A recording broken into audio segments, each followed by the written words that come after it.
اور قرآن کریم پڑھنے کا لطف میں اور آپ کیا جانے. جاؤ ابو بکر صدیق رضی اللہ تعالیٰ عنہ سے پوچھو کیسا قرآن کریم پڑھا کرتا تھا.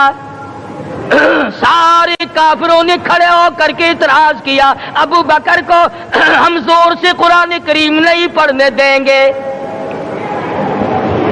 ابو بکر قرآن پڑھتا ہے، ہماری عورتیں پر اثر انداز ہوتا ہے، ہمارے بچوں پہ اثر ہوتا ہے. اور مکے کے کافروں کا یہ بیان ہے کہ جب صدیق اکبر قرآن پڑھتا تھا پہاڑ لرز جایا کرتے تھے.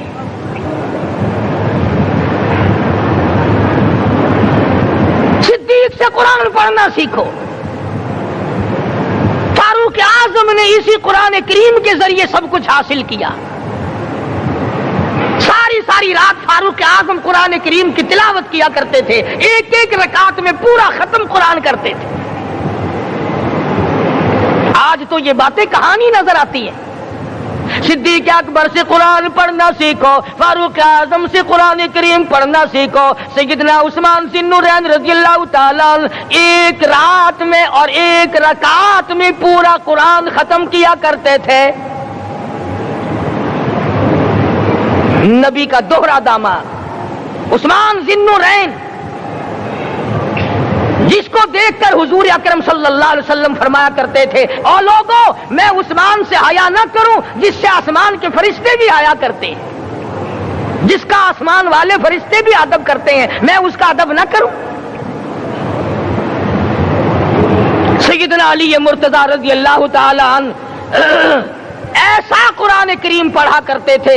سارا زمانہ شاہد ہے، سارا زمانہ گواہ ہے کہ جب وضو کرتے رنگ پیلا پڑ جاتا، مسجد میں قدم رکھتے بے ہوش ہو جاتے. کسی نے پوچھا امیر المومنین کیا بات ہے؟ فرمانے لگے اللہ کے دربار میں کھڑا ہونے لگا ہوں، ڈرتا ہوں کوئی بے ادبی نہ ہو جائے.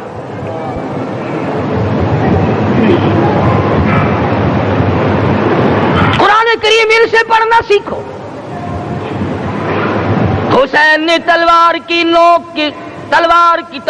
کی چھاؤں میں قرآن پڑھا، نیزے کی نوک پہ قرآن پڑھا. سعید ابن مسیب نے تلواروں کی چھاؤں میں قرآن پڑھا. حضرت امام احمد بن حنبل نے کوڑوں کی گونج میں قرآن پڑھا. ابو حنیفہ رحمت اللہ علیہ نے جیل سے جنازہ نکلنے سے پہلے قرآن پڑھا. علامہ ابن تیمیہ نے جیل کے مینارے میں قرآن پڑھا اور کوڑے کھائے.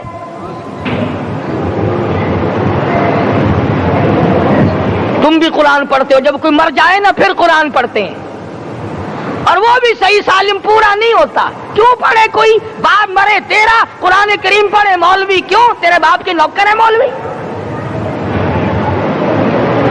تم خود کیوں نہیں پڑھتے؟ تمہارا خود کا تو یہ حال ہے کہ جن کپڑوں میں باپ نے دم توڑا، جن کپڑوں میں ماں نے دم توڑا، جن کپڑوں میں گھر والی نے دم توڑا، جن کپڑوں میں بھائی نے دم توڑا، وہ سارے کپڑے الگ رکھتے ہو. ارے ظالمو، تمہیں اپنے ماں باپ کے کپڑوں سے نفرت ہے.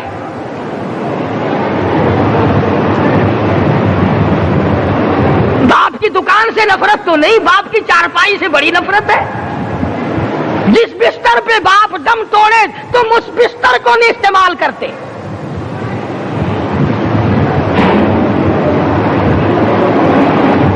رسموں میں ڈوبے پڑے ہیں لوگ، رسمیں بنا رکھی ہیں، یوں کرنا چاہیے اور اس طرح سے کرنا چاہیے. لہد کے پانی سے بچو، مردے کے کپڑے سے بچو، مردے کی چارپائی سے دور رہو، فلاں چیز سے دور رہو. تم نے کبھی یہ بھی سوچا کہ اگر تمہارے بس کی بات ہو تم موت سے بھی دور رہ کے دکھاؤ نا.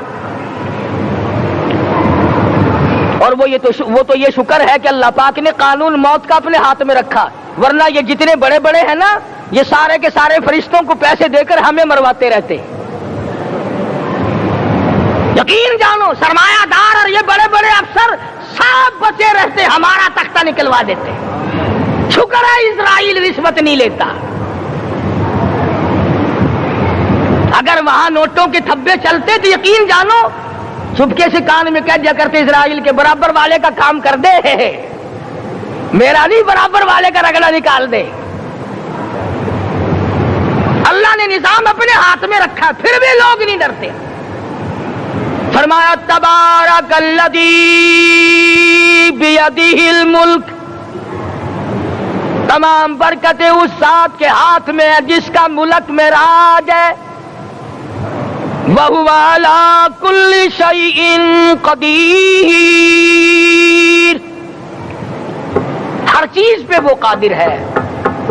سمندر کا قطرہ قطرہ اس کے قبضے قدرت میں، درختوں کا ایک ایک پتا اس کے قبضے قدرت میں، زمین کا ایک ایک ذرہ رب العالمین کے قبضے قدرت میں ہے، پہاڑوں اور پتھروں کی ایک ایک کنکری اللہ کے اپنے قبضے میں ہے، موت اور زندگی کا نظام بھی اس نے اپنے قبضے میں رکھا ہے.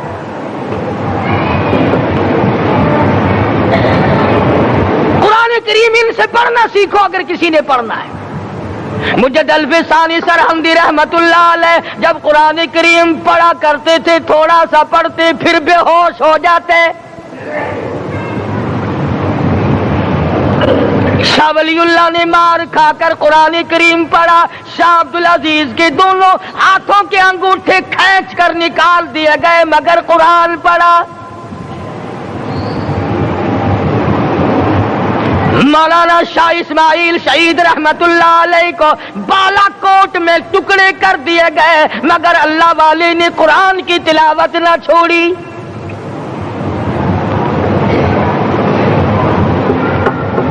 ان حضرات نے قرآن پڑھا ہے. ہمیں اگر قرآن کی لذت آ جائے، قرآن کریم کا مزہ معلوم ہو جائے، حلاوت معلوم ہو جائے، ہم تمام زندگی تلاوت ہی کرتے رہیں. حضرت لاہوری رحمت اللہ علیہ رات دن تلاوت کیا کرتے تھے.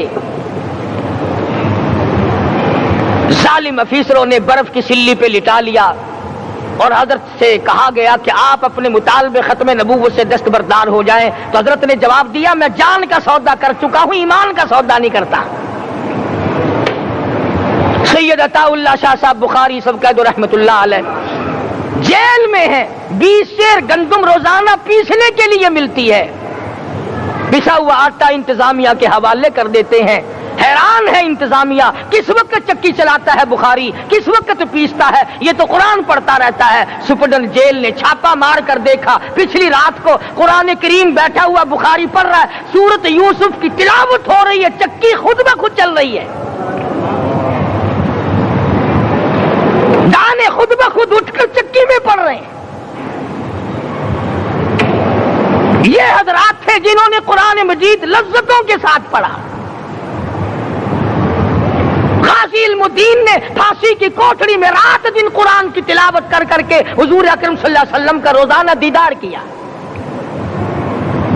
سلطان نور الدین زنگی رحمت اللہ علیہ ہر جمعرات کو پورا قرآن ختم کرتا تھا اور 1000 دفعہ درود شریف پڑھا کرتا تھا. مدنی کریم صلی اللہ علیہ وسلم کا خواب میں 12 دیدار کیا کرتا تھا. سلطان عالمگیر رحمت اللہ علیہ مغلیہ خاندان کا چشم و چراغ ہے، بادشاہ وقت ہے، قرآن مجید کا حافظ بھی تھا، مفسر بھی تھا، اور مدنی کریم صلی اللہ علیہ وسلم کی 5000 حدیث پاک عالمگیر بادشاہ کو زبانی یاد تھی. اور اتنا اچھا مسلمان آدمی تھا کہ ساری زندگی میں تہجد کی نماز قضا نہیں کی. ساری زندگی میں بادشاہ تہجد پڑھا کرتے تھے، آج تم 2 ٹکے کے آدمی تہجد نہیں پڑھتے. یہی وجہ ہے کہ ہم آج کافروں کے سامنے مرغوب ہیں، مغلوب ہیں، ان سے دبے ہوئے ہیں. کبھی اسرائیل فلسطینیوں کو مارتا ہے، کبھی لبنان کو مارتا ہے، کبھی شام پہ چڑھائی کرتا ہے. یہی وجہ ہے ہم نے قرآن چھوڑا، اللہ پاک نے اپنی رحمت کی چادر ہمارے سر سے اتار لی. قرآن کریم کی لذت ان لوگوں کو ملی جنہوں نے ہر موڑ پہ تلاوت کی. صحابہ کرام رضوان اللہ تعالی علیہ مجمعین میں سے ایک رات ایسی آئی، حضور صلی اللہ علیہ وسلم نے فرمایا کہ آج ہماری پہرے داری کون کرے گا. 2 انصاری جوان اٹھے اور وہ کہنے لگے کہ ہم کریں گے. چنانچہ حضور صلی اللہ علیہ وسلم نے ان کو پہرے دار بنا دیا. کمال کی زندگی صحابہ کرام کی، کوئی کسی کی کوٹھی کی چوکیداری کرے گا، کوئی کسی کے بنگلے کی چوکیداری کرے گا، کوئی غلہ منڈی کی چوکیداری کرے گا، کوئی سبزی منڈی میں چوکیداری کرے گا، کوئی کپڑا مارکیٹ میں چوکیداری کرے گا، کوئی لوہا مارکیٹ میں چوکیداری کرے گا۔ یہ انصاری جوان کتنے خوش نصیب ہے جو کالی کملی والے کے لشکر کی چوکیداری کر رہے ہیں۔ دونوں نوجوانوں نے آپس میں مشورہ کیا کہ بھئی جاگنا تو ویسے بھی ذمہ لگ گیا، تو سو جا میں جاگتا ہوں۔ چنانچہ جاگنے والے نے سوچا کہ خالی جاگ کر کیا کروں گا، قرآن کریم کی تلاوت کروں اور نماز کی نیت باندھ کر تلاوت کروں تاکہ پروردگار عالم راضی ہو جائے۔ فرمایا فاذکرونی اذکرکم واشکروا لی ولا تکفرون، تم مجھے یاد کرو میں تمہیں یاد کروں گا، اگر تم مجمع میں مجھے یاد کرو گے میں فرشتوں کے مجمع میں تمہیں یاد کروں گا، اور اگر تم مجھے تنہائی میں بیٹھ کے یاد کرو گے تو اللہ پاک جل شانہ فرماتے ہیں میں تمہیں عرش عظیم پہ یاد کروں گا۔ جس نوجوان نے اپنے ذمہ جاگنا لیا، قرآن کریم کی تلاوت شروع کر دی، نماز کی نیت باندھ کر سورت کہف پڑھنے لگا، دشمن کی طرف سے تیر لگا کمر میں، پتہ ہی نہ چلا کیسی نماز پڑھتا ہوگا کہ اس کو پتہ ہی نہ چلا۔ دوسرا تیر لگا، تیسرا تیر لگا، خون بہہ کر سونے والے ساتھی کے نیچے پہنچا۔ اس نے اٹھ کر شور مچایا نماز ختم کر، دشمن آ گیا۔ چنانچہ جب نماز ختم کی تو کمر پہ ہاتھ لگا کر کہنے لگا کہ میری کمر میں تو تیر چبھے ہوئے ہیں۔ انہوں نے کہا تجھے پتا نہیں؟ کہنے لگا نہیں مجھے کوئی پتا نہیں۔ اب وہ صحابی کھینچ کر نکالنے لگا، وہ جس کو لگے ہوئے تھے وہ کہنے لگا کہ اب تو دکھ ہوتا ہے، میں دوبارہ نیت باندھتا ہوں، قرآن پڑھنے لگوں گا، پھر نکالنا مجھے پتہ نہ چلے گا۔ اور مسلمانوں خدا کی قسم، نبی کے دیوانوں نے، نبی کے پروانوں نے ایسا قرآن